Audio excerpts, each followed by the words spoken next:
بسم اللہ الرحمن الرحیم۔ باب العلم انواریہ ایجوکیشنل سوسائٹی و جامعہ انواریہ حیدرآباد انڈیا کے زیر اہتمام اللہ تعالیٰ کے فضل و کرم سے نور الانوار کا درس قسط وار جاری ہے۔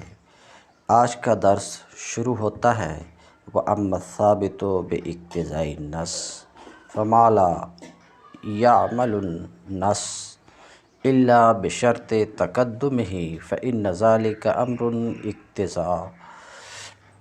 اقتضاه النَّصُّ لِصِحَّةِ مَا تَنَاوَلَهُ فَصَارَ هَذَا مُضَافًا إِلَى النَّصِّ بِواسطة المقتضى۔ متن یعنی المنار اور شرح یعنی نور الانوار کی عبارت میں داخل ہونے سے پیشتر مناسب سمجھتا ہوں کہ جو بحث موجودہ سبق میں ہے اس سے وابستہ کچھ مفید معلومات آپ کے سامنے رکھوں تاکہ یہ بحث اچھی طریقے سے واضح ہو جائے، کیونکہ اقتضاء النص کی بحث عام طور پہ گنلک بحث سمجھی جاتی ہے، لہٰذا سماعت فرمائیں۔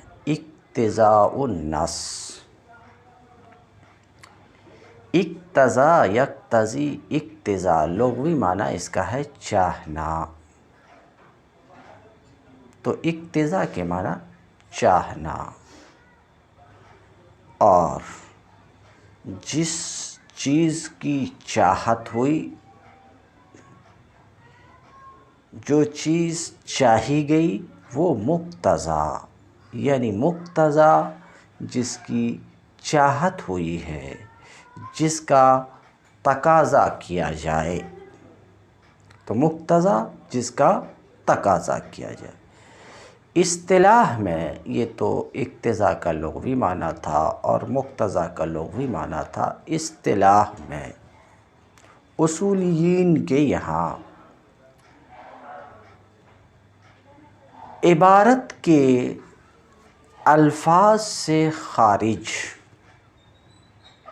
وہ معنی و مفہوم جس کا شرعاً یا عقلاً کلام کی صحت کے لیے اعتبار کیا جائے، جیسے اللہ تبارک تعالیٰ کا قول حرمت علیکم امہاتکم، جیسے اللہ تعالیٰ کا قول واسأل القریہ، تو قول اول میں نکاح کا اعتبار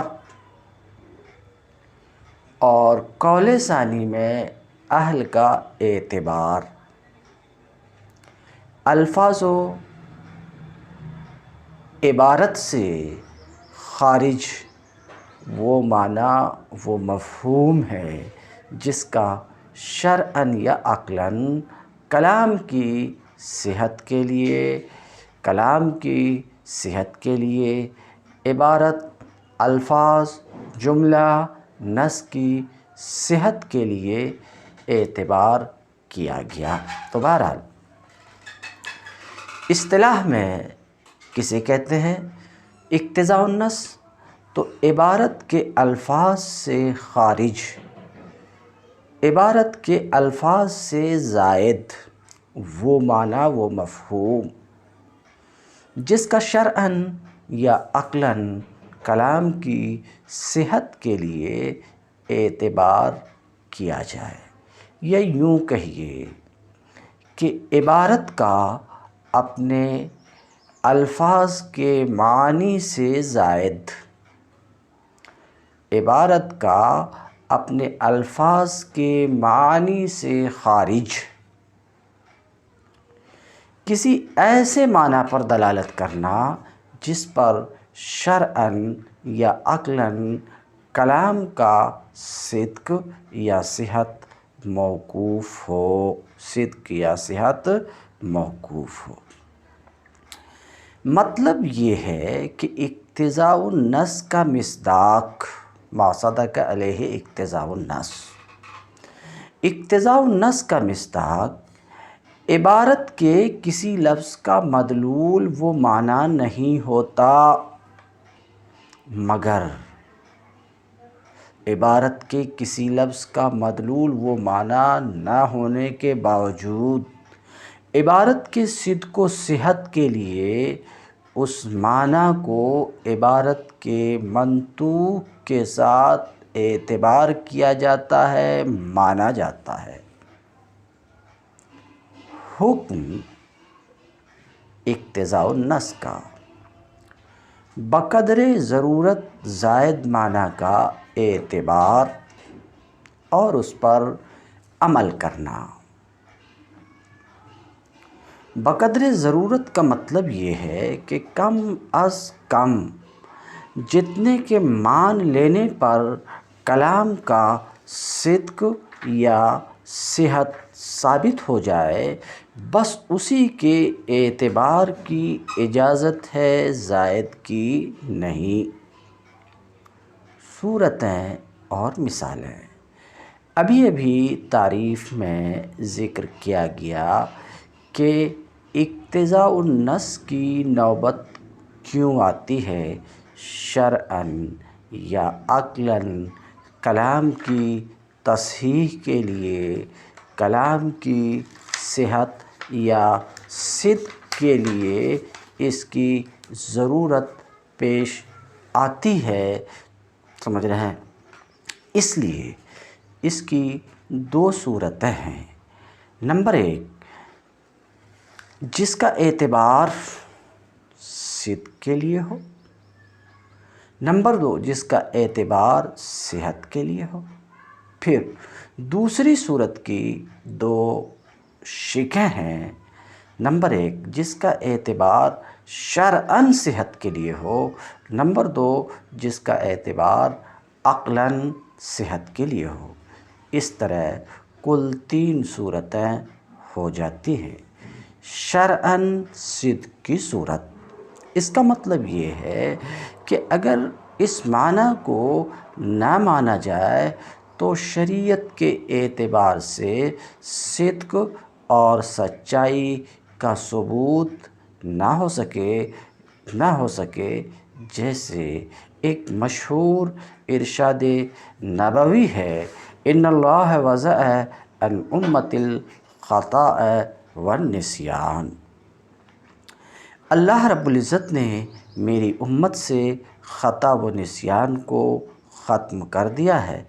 ظاہر ہے کہ نہ تو اس کا مطلب یہ ہے کہ امت سے خطا و نسیان کا صدور نہیں ہو سکتا، اور نہ ہی یہ مطلب ہے کہ خطا و نسیان سے اگر کوئی عمل ہو جائے تو اس کے ہو جانے کے بعد اس عمل کو ختم کیا جا سکتا ہے۔ اس لیے یہ مطلب اس لیے نہیں ہو سکتا کہ امت برابر ان میں مبتلا ہے، اور جو عمل وجود میں آ جاتا ہے وہ ختم نہیں کیا جا سکتا۔ اور ارشاد حضور اکرم صلی اللہ علیہ وسلم کا ہے، جس کے سچ نہ ہونے یعنی جھوٹ ہونے کا کوئی امکان ہی پیدا نہیں ہوتا۔ اس لیے یہ ماننا پڑے گا کہ اس میں الخطا والنسیان سے پہلے ایک لفظ ہے جو اسے واقع و حقیقت کے مطابق کر دیتا ہے، اور وہ ہے لفظ اثم یا حکم۔ اور اس کا مفہوم ہے کہ خطا و نسیان کا گناہ یا ان کا حکم اس امت سے اٹھا لیا گیا ہے۔ نمبر دو، عقلاً صحت کی صورت۔ اس کا مطلب یہ ہے کہ اگر زائد معنی کا اعتبار نہ کیا جائے کلام میں، اگر زائد معنی کا اعتبار نہ کیا جائے تو عقل کی روح سے کلام صحیح نہ ہو۔ مثال کے طور پہ اللہ رب العزت کا ارشاد ہے، وَاسْأَلِ الْقَرْيَةَ، بستی سے پوچھو۔ ظاہر ہے کہ عقلاً پوچھ گچھ بلکہ گفتگو کسی انسان ہی سے ہو سکتی، دوسرے جاندار سے بھی گفتگو نہیں ہو سکتی، چہ جائے کہ جمادات، گاؤں، بستی وغیرہ۔ اس لیے بظاہر یہ کلام صحیح نہیں ہوگا جب تک کہ القریہ سے پہلے کوئی ایسا لفظ نہ مانا جائے جو انسانوں کے لیے استعمال ہوتا ہو، جیسے اہل، جیسے اصحاب وغیرہ۔ شرعاً صحت کی صورت۔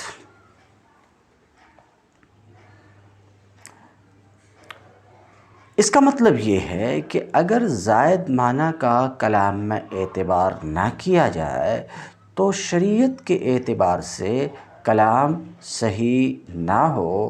مثال کے طور پہ قرآن مجید میں مختلف مواقع پر آیا ہے تحریر رقبۃ، گردن کے آزاد کرنے کا حکم آیا ہے۔ ظاہر ہے اس کا مطلب یہ نہیں ہے کہ کسی آدمی کی گردن آزاد کر دی جائے جو غلام نہ ہو، اس لیے کہ وہ تو آزاد ہی ہے، اس کی آزادی کا کیا سوال۔ اور نہ یہ مراد ہے کہ کسی کے غلام کو پکڑ کر آزاد کر دیا جائے، اس لیے کہ دوسرے کی ملکیت پر نہ تو کسی کو تصرف کا حق ہے، نہ اس کے تصرف کا اعتبار ہے۔ اس لیے ان شرعی احکام کے پیش نظر ان آیات میں رقبہ کے ساتھ مملوکۃ لہ کی قید کا اعتبار کرنا ہوگا۔ یہ قید لگے گی، یعنی ایسی گردن کے آزاد کرنے کا حکم ہے جو آزاد کرنے والے کی ملکیت میں ہو، خواہ پہلے سے ہو یا بوقت آزادی اس کی ملکیت کو حاصل کیا ہو۔ بہرحال یہ بات بھی اپنے ذہن میں رکھیے کہ کسی کلام و عبارت کی تصحیح کے لیے، کسی کلام و عبارت کو صحیح کرنے کے لیے جس زائد معنی و لفظ کا اعتبار کیا جاتا ہے، کیا کہہ رہا ہوں، بہت مرتبہ ایسا ہوتا ہے کہ کسی کلام کو صحیح کرنے کے لیے کسی زائد معنی کا اعتبار کرنا پڑتا ہے، کیا جاتا ہے۔ تو کسی بھی کلام کی تصحیح کے لیے جس زائد معنی و لفظ کا اعتبار کیا جاتا ہے، جس زائد معنی و لفظ کا اعتبار کیا جاتا ہے، اس کے لیے 3 تعبیرات آتی ہیں۔ تو یہ بات تو آپ کو سمجھ میں آئی ہوگی کہ بہت مرتبہ کلام کی تصحیح کے لیے کلام سے زائد کسی معنی یا لفظ کا اعتبار کرنا پڑتا ہے۔ تو کلام سے زائد معنی وہ لفظ جس کا اعتبار کیا گیا، کلام کی صحت کے لیے جس کا اعتبار کیا گیا، اس کا نام کیا ہے؟ تو 3 طریقے سے اس زائد معنی کی تعبیرات کی جاتی ہیں۔ 3 طریقے سے اس زائد معنی کی تعبیرات کی جاتی ہے۔ نمبر 1، مقتضیٰ کے ذریعے سے، وہ زائد معنی جس کا اعتبار کیا گیا کلام کی تصحیح کے لیے یا کلام کے صدق کے لیے، شرعاً یا عقلاً یا لغتاً وہ زائد معنی جس کا اعتبار کیا گیا، اس کی تعبیر کبھی مقتضیٰ سے کی جاتی ہے اور کبھی مقدر سے کی جاتی ہے اور کبھی محذوف سے کی جاتی ہے۔ تو بات آپ کو سمجھ میں آئی ہوگی کہ وہ زائد معنی جس کا اعتبار، وہ زائد معنی یا لفظ جس کا اعتبار کلام کی تصحیح کے لیے ہوا، کلام کی تصحیح کے لیے ہوا تو وہ زائد معنی یا تو مقدر کہلائے گا یا مقتضی کہلائے گا یا محذوف کہلائے گا۔ یہ بات تو آپ کو سمجھ میں آئی ہوگی، تو اس بات کو آپ محفوظ کر لیں کہ کلام کی تصحیح کے لیے جس زائد معنی و الفاظ کا اعتبار کیا جاتا ہے اس کے لیے 3 تعبیرات آتی ہیں۔ نمبر 1 مقتضی، نمبر 2 مقدر، نمبر 3 محذوف۔ تو آپ سمجھ گئے ہوں گے تینوں میں سے ہر ایک زائد معنی وہ لفظ ہی ہے جس کا اعتبار کلام کی تصحیح کے لیے ہوا ہے۔ اصطلاح کے اعتبار سے ان تینوں مقتضی، مقدر، محذوف کا آپس میں کیا تعلق ہے؟ اصطلاحاً ان تینوں کا، مقتضی، محذوف، مقدر کا کیا تعلق ہے اور ان کی کیا تعریفات ہیں؟ تو اس میں قدر تفصیل ہے۔ بعض اصولیین تینوں کی تعریفات مقتضی، مقدر، محذوف تینوں کی تعریفات الگ الگ کرتے ہیں، جبکہ بعض ان تینوں میں سے بعض کو متحد قرار دیتے ہیں۔ مثلاً صاحب عمدہ فرماتے ہیں کہ مقتضی وہ زائد معنی جس کا اعتبار، تینوں میں سے ہر ایک زائد معنی ہے، مقتضی وہ زائد معنی جس کا اعتبار شرع یا عقل کی روح سے کلام کی صحت کے لیے ہو۔ تو مقتضی میں کون سی بات پیش نظر ہوئی؟ زائد معنی تو تینوں ہیں، وہ زائد معنی جس کا اعتبار شرع یا عقل کی روح سے کلام کی صحت کے لیے ہو وہ مقتضی ہے صاحب عمدہ کے نزدیک، اور ان کے نزدیک مقدر وہ زائد معنی ہے جس کا اعتبار لغت، شرع، عقل تینوں میں سے کسی کی روح سے ہو تو صاحب عمدہ کے نزدیک مقدر عام ہے مقتضی سے۔ کیوں؟ کلام کی تصحیح کے لیے وہ زائد معنی جس کا اعتبار کیا گیا، خواہ شرع کے اعتبار سے، خواہ عقل کے اعتبار سے، خواہ لغت کے اعتبار سے، صاحب عمدہ کے نزدیک وہ کیا ہے؟ مقدر ہے۔ تو مقدر صاحب عمدہ کے نزدیک عام، مقدر صاحب عمدہ کے نزدیک عام کس سے؟ مقتضی سے کہتے ہیں۔ تو صاحب عمدہ کے نزدیک مقدر وہ زائد معنی ہے جس کا اعتبار لغت، شرع، عقل تینوں میں سے کسی کی روح سے ہو، اور ان کے نزدیک محذوف وہ زائد معنی ہے جس کا اعتبار، زائد معنی یا لفظ ہے جس کا اعتبار لغت کی روح سے ہو۔ بعض سن لیا آپ نے صاحب عمدہ کا خیال۔ بعض نے مقدر کی ابھی جو تعریف ذکر کی گئی ہے کہ لغت کے اعتبار سے یا شرع کے اعتبار سے یا عقل کے اعتبار سے وہ زائد معنی جس کا اعتبار کیا جائے کلام کی تصحیح کے لیے، تو بعض نے مقدر کی جو تعریف ابھی کی گئی وہ مقتضی کی ذکر کی ہے۔ ویسے یہ قول زیادہ معروف ہے کہ جس کا ثبوت شریعت کی روح سے ہو، یہ زیادہ مشہور ہے کہ وہ زائد معنی جس کا ثبوت کلام کی تصحیح کے لیے، وہ زائد معنی جس کا اعتبار و ثبوت شریعت کی روح سے ہو وہ مقتضی ہے، اور جس کا ثبوت لغت وہ عقل کی روح سے ہو وہ محذوف کہلاتا ہے، محذوف کہلاتا ہے۔ یہ زیادہ مشہور ہے کہ جس کا ثبوت لغت و عقل کی روح سے ہو وہ محذوف کہلاتا ہے۔ واضح رہے محذوف کو ہی مضمر بھی کہہ دیا کرتے ہیں، اور مقدر بھی۔ محذوف و مقدر کے درمیان کچھ فرق کرتے ہیں، لیکن مقتضا و محذوف کے درمیان اصطلاحی فرق یہ تمام متأخرین احناف کا مذہب ہے، حتیٰ کہ بعض نے تو یہ کہہ دیا ہے کہ یہ جمہور احناف کا مذہب ہے، بعض نے یہاں تک کہہ دیا ہے۔ متقدمین احناف مثلاً ابو زید دبوسی وغیرہ تقریباً سب کے سب دوسروں کی طرح دونوں کو ایک قرار دیتے ہیں، مگر کچھ لوگ فرق بھی کرتے ہیں۔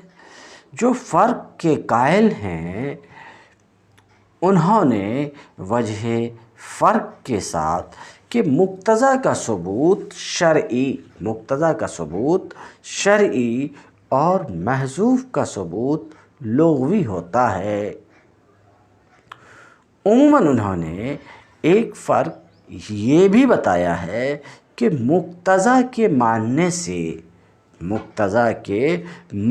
سے الفاظ کی ترتیب اور اعراب نہیں بدلتا۔ یہ ساری گفتگو بھی آپ کی کتاب میں آئے گی، اس لیے محفوظ رکھیے گا۔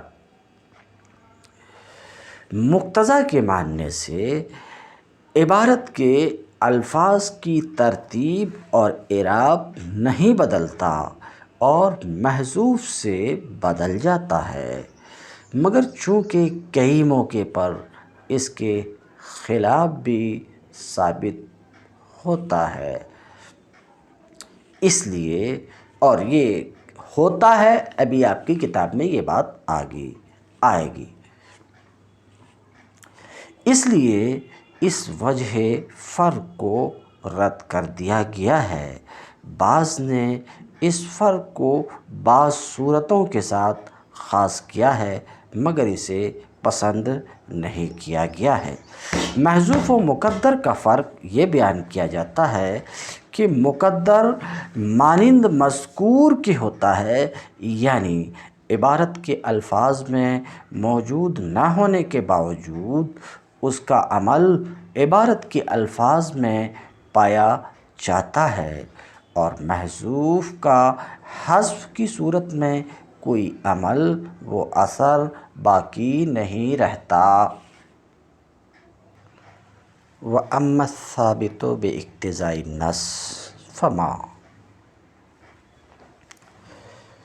متن کی عبارت ہے وَأَمَّا، بہرحال جو چیز اقتضاء النص سے ثابت ہے،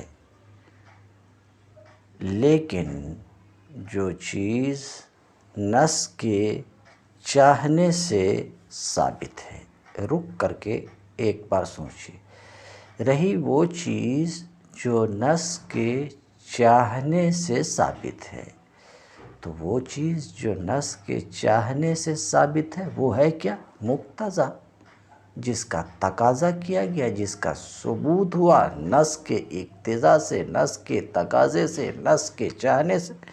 تو الثابت باقتضاء النص بولنا گویا کہ مقتضا بولنے کی طرح ہوا۔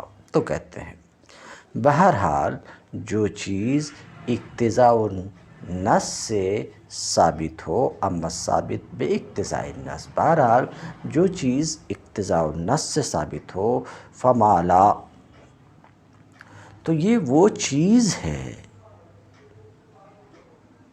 یہ وہ چیز ہے، یہ وہ ہے کہ نص عمل نہیں کرتی، نص عمل نہیں کرتی مگر اس شرط کے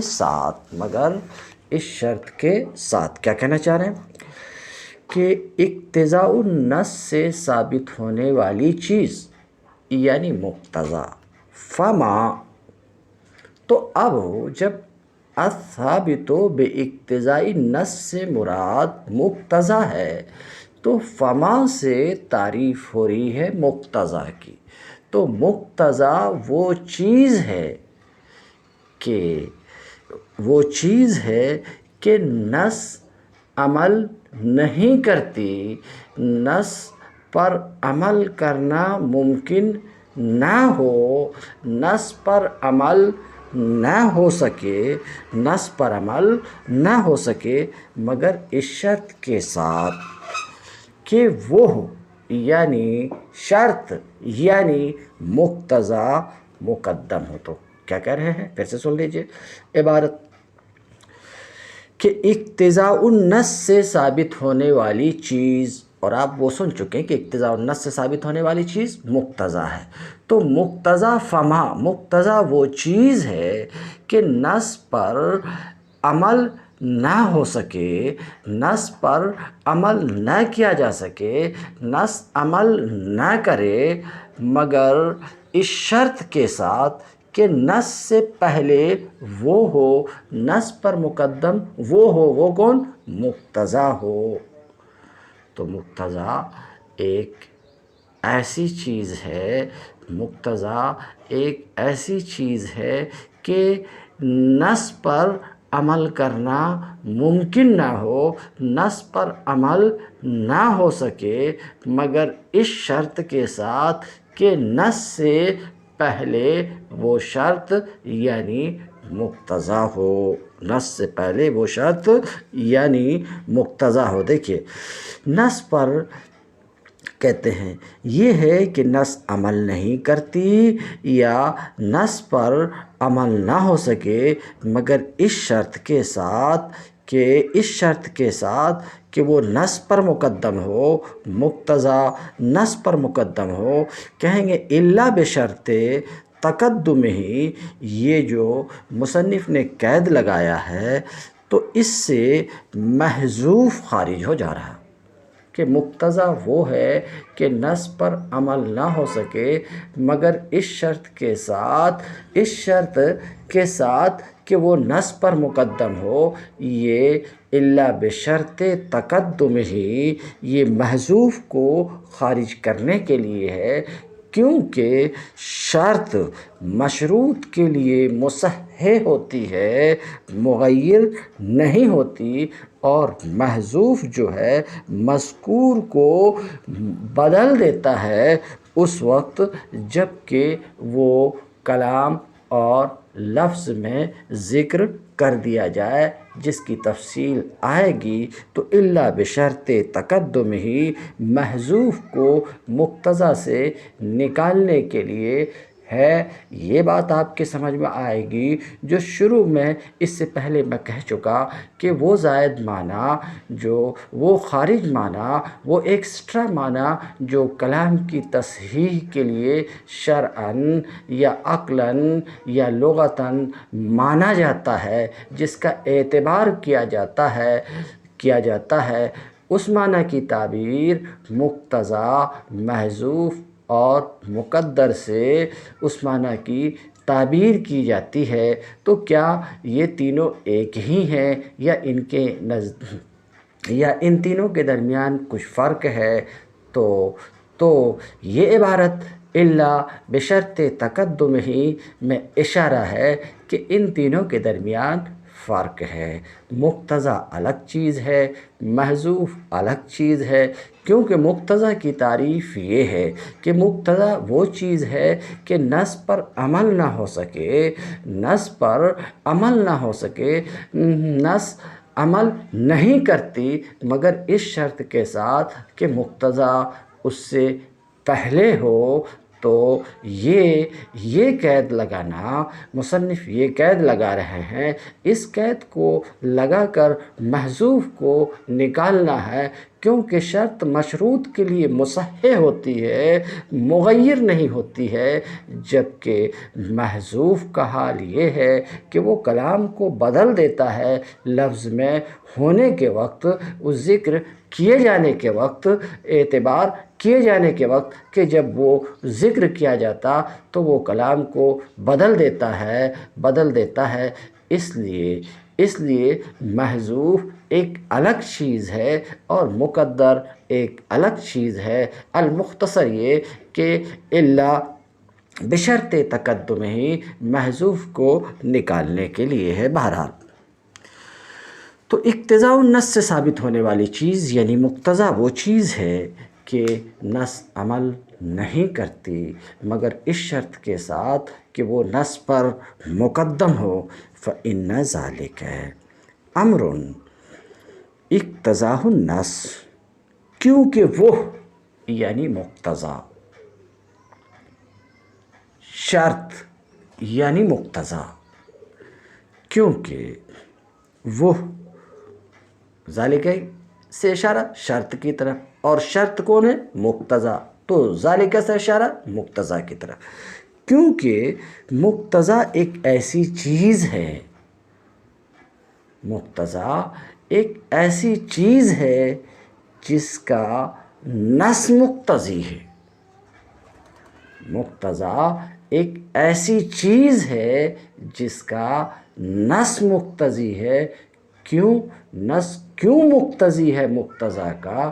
سمجھ رہے ہیں، اس کلام کی تصحیح کے لیے، اس کلام کی درستگی کے لیے، اس کلام کی سچائی کے لیے، یعنی اس کلام کے مضمون اور معنی کی صحت و سچائی کے لیے، سمجھ رہے، صحت و سچائی کے لیے جس مضمون اور معنی کو کلام شامل ہے، اس کے لیے نص اور کلام اس کی مقتضی ہے۔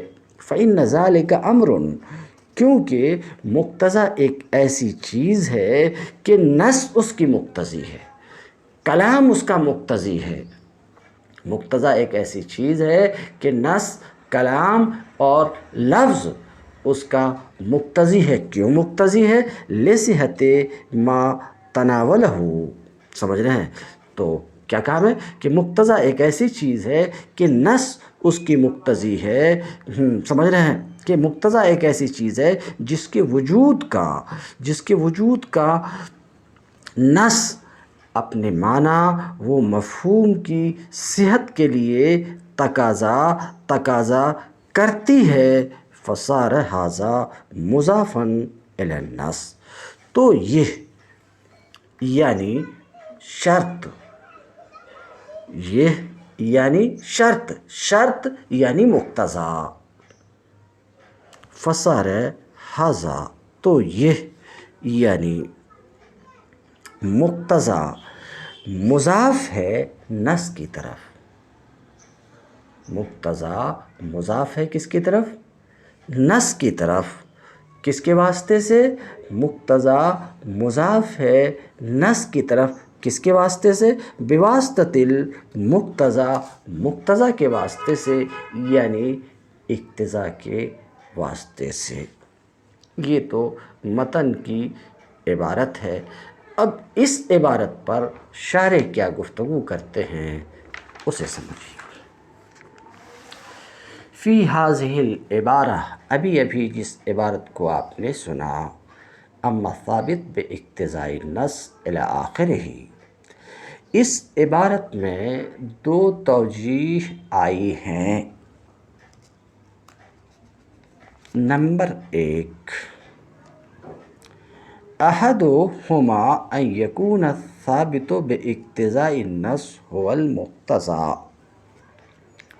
تو کیا کہہ رہے ہیں شارح کہ اس عبارت میں، متن کی اس عبارت میں دو توجیہ آئی ہیں۔ پہلی توجیہ تو یہ ہے کہ متن کی عبارت الثابت باقتضاء النص،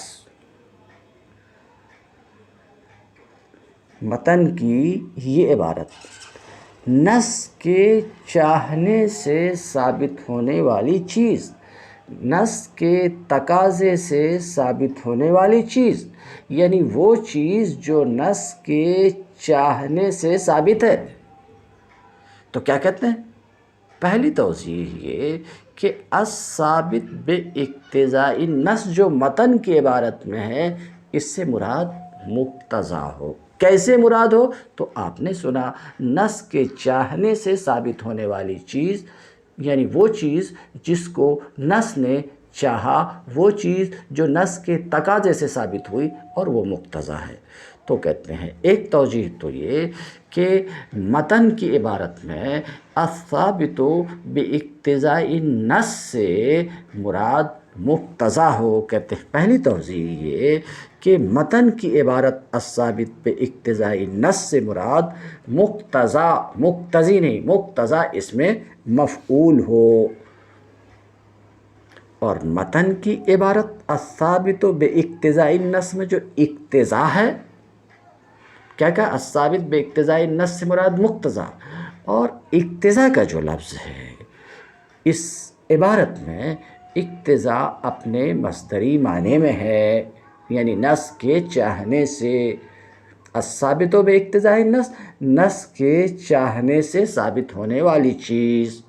تو پہلی توضیح یہ کہ الثابت باقتضاء النص سے مراد مقتضا، اور اقتضا کا لفظ جو یہاں متن میں ہے، الثابت باقتضاء النص میں جو اقتضا ہے، اقتضا اپنے مصدری معنی میں ہو. تو اب معنی کیا ہوگا متن کی عبارت کا کہ الثابت باقتضاء النص سے مراد مقتضا اور اقتضا اپنے مصدری معنی میں. تو اب متن کی عبارت کا مطلب کیا ہوگا؟ تو کہتے ہیں وَيَكُونُ الْمَعْنَى أَمَّا الْمُقْتَضَى. تو اب معنی یہ ہوگا کہ مقتضا وہ چیز ہے، أَمَّا الْمُقْتَضَى فَمَا لَا يَعْمَلِ النَّصُ. مقتضا وہ چیز ہے کہ نص عمل نہ کرے، مقتضا وہ چیز ہے کہ نص عمل نہ کرے، یعنی ایسی چیز ہے کہ نص عمل ہی نہ کرے، یعنی نص کسی حکم کا فائدہ نہ دے الا.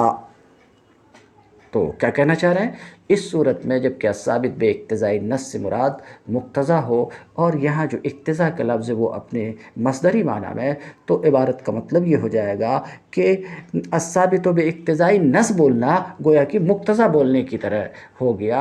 تو اب عبارت یہ رہی کہ الثابت باقتضاء، اما الثابت باقتضاء النص یعنی اما المقتضى فما. تو مقتضا وہ چیز ہے کہ نص عمل نہ کرے، یعنی نص کسی معنی کا فائدہ نہ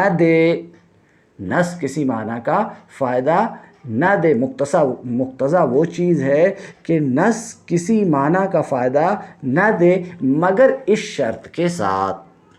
کہتے ہیں مگر اس شرط کے ساتھ کہ وہ معنی نص پر مقدم ہو، نص پر مقدم ہو، یعنی مقتضا نص پر مقدم ہو. کہتے ہیں الا بشرط تقدمہ علی النص، مگر اس شرط کے ساتھ کہ وہ نص پر مقدم ہو. تو الا بشرط تقدمہ ہی میں ہا کی ضمیر ما کی طرف پلٹ رہی ہے، یعنی فما لا یعمل النص الا بشرط تقدمہ ہی. تو مقتضا وہ چیز ہے کہ نص عامل نہ ہو، نص عمل نہ کر سکے مگر اس شرط کے ساتھ کہ مقتضا اس پر مقدم ہو. الا بشرط تقدمہ ہی، اس پر کس پر؟ نص پر مقدم ہو. فإن ذلك امر، کیونکہ وہ یعنی مقتضا، کیونکہ وہ واضح رہے. فإن ذلك جو متن کی عبارت میں بھی ہے، فإن ذلك امر اقتضاہ النص، تو واضح رہے کہ یہ شرط تقدم کی تعلیل ہے، مقتضا کی تعریف میں داخل نہیں ہے. کیونکہ وہ یعنی وہ مقتضا ایک ایسی چیز ہے کہ نص اس کی مقتضی ہے. مقتضا ایک ایسی چیز ہے کہ نص اس کی مقتضی ہے. کیوں مقتضی ہے؟ بصحت ما تناولہ، اس مضمون، اس معنی، اس حکم کی صحت کے لیے جس کو وہ نص شامل ہے. متن میں اس پر گفتگو کر چکا ہوں. فصار ھذا المقتضا، تو تو یہ جو متن کی عبارت میں بھی ہے فصار ھذا مضافا الی النص، تو یہ یعنی مقتضا مضاف ہے نص کی طرف، مقتضا مضاف ہے نص کی طرف، کس کے واسطے سے؟ بواسطۃ الاقتضاء، اقتضاء کے واسطے سے، اس واسطے سے کہ نص اس کی مقتضی ہے۔ تو مقتضا نص کی طرف مضاف ہے، کس کے واسطے سے؟ اقتضاء کے واسطے سے، اس واسطے سے کہ نص اس کی مقتضی ہے۔ فحینئذ یکون قولہ المقتضی، قولہ المقتضی بمعنی الاقتضاء، تو اس وقت کیا؟ اس وقت مصنف کا قول مقتضی اقتضاء کے معنی میں ہوگا۔ کیا کہنا چاہ رہے ہیں شارح؟ کیا کہنا چاہ رہے ہیں؟ اس وقت مصنف کا قول مقتضی، یہ مصنف کا قول مقتضی کہاں ہے؟ آخر میں جو بواسطۃ المقتضی ہے۔ تو کہنا یہ چاہ رہے ہیں، شارح کہنا چاہ رہے ہیں کہ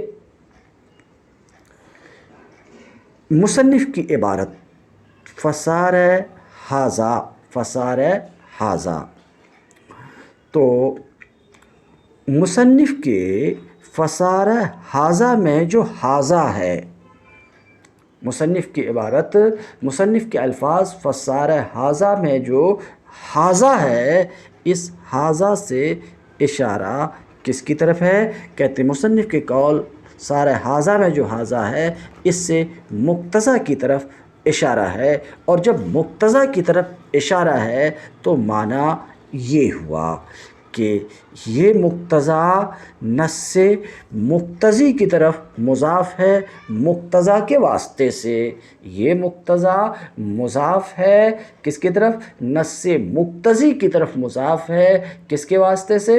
مقتضی کے واسطے سے۔ تو ایسی صورت میں تو شے کا خود اپنے لیے واسطہ ہونا لازم آئے گا، تو اس کا ازالہ کیا شارح نے اپنے قول سے کہ اس وقت مصنف کا قول مقتضی جو بواسطۃ المقتضی میں ہے یہ اقتضاء کے معنی میں ہوگا مجازاً۔ تو کہتے ہیں اس وقت مصنف کا قول مقتضی یہ اقتضاء کے معنی میں ہوگا۔ وَنُسْخَةُ تَقَدُّمِهِ بِالْإِضَافَةِ أَوْلَى مِنْ تَقَدَّمَ بِالْمَاضِي۔ کیا کہنا چاہ رہے ہیں کہ متن کی عبارت میں جو آپ نے دیکھا الا بشرط تقدمہ، الا بشرط تقدمہ، تو تقدم ہی پڑھا جائے تو تقدم کی ہا ضمیر کی طرف اضافت ہے، تو ایک نسخے میں تو تقدم کی ہا کی طرف اضافت ہے، یعنی تقدم مصدر اور اس کی اضافت ہا ضمیر کی طرف ہے، مگر ایک دوسرے نسخے میں ہے الا بشرط تقدم ہے، تو دو نسخہ ہے، ایک اضافت کے ساتھ بہی طور کے مصدر ہو، اور ایک فعل ماضی کے صیغہ کے ساتھ تقدم ہے، تو کیا کہتے ہیں تقدمہ کا نسخہ اضافت کے ساتھ، تقدمی مضاف الیہ ہے، اضافت کے ساتھ یہ نسخہ اولا ہے تقدم فعل ماضی کے نسخہ کے مقابلے میں۔ وَيَكُونُ تَعْرِيفًا لِلْمُقْتَضَى، ابھی جو پہلی توجیہ آپ نے سنا، سمجھ رہے ہیں کہ الثابت باقتضاء النص سے مراد مقتضی ہے، اور اقتضاء اپنے مصدری معنی ہی میں ہے، مصدری معنی ہی میں ہے، تو جب الثابت باقتضاء النص سے مراد مقتضی ہے تو فما سے جو تعریف شروع ہو رہی ہے تو یہ تعریف مقتضی کی ہوگی۔ کس کی تعریف ہوگی؟ مقتضی کی تعریف ہوگی، الحکم الثابت بالمقتضی کی تعریف نہیں ہوگی، تو یہ مقتضی کی تعریف ہوگی، مقتضی سے ثابت ہونے والے حکم کی تعریف نہیں ہوگی، پہلی توجیہ کے بنا پہ کس کی تعریف ہے؟ یہ مقتضیٰ کی تعریف ہے، الحکم الثابت بالمقتضیٰ کی تعریف نہیں ہے۔